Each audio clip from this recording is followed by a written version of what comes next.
इस वक्त हमें निगरां वज़ीर इत्तलात आमिर मीर ने ज्वाइन किया। सर, तमाम तर सिचुएशन को आप देख रहे हैं और बेज़ाब्तगियाँ भी सामने आ रही हैं, इल्ज़ामात लगाए जा रहे हैं और उसकी तरदीद की जा रही है, क्या कमेंट करेंगे?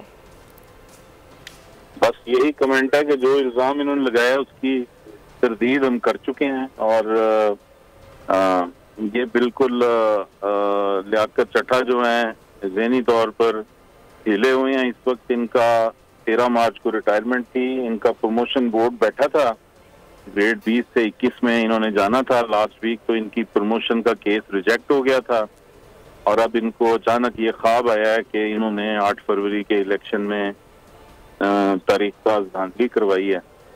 तो चीफ मिनिस्टर पंजाब ने अनाउंस किया है तहकीकाती कमेटी बन रही है।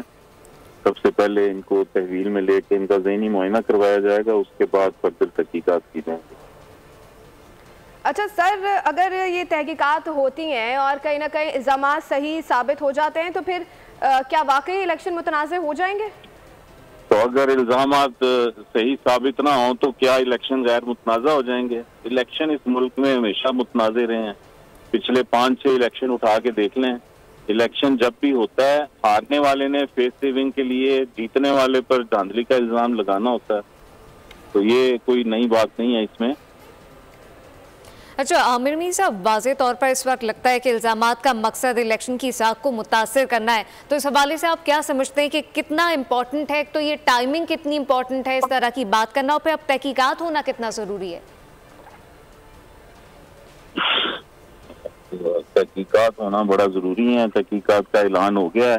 टाइमिंग जो है वो भी इम्पोर्टेंट है। जाहिर है टाइमिंग जो है, अगर ये इलेक्शन वाले दिन 8 फरवरी को या उससे अगले दिन इल्ज़ामात लगाते, इन इल्ज़ामात की अहमियत होती। अब इलेक्शन के 10 रोज बाद की जो इनकी टाइमिंग है उसमें साफ पता चल रहा है कि इसका कोई मकसद है और कोई एजेंडा इसके पीछे। सब्सक्राइब करें और बेल दबाएं ताकि कोई खबर रह न जाए।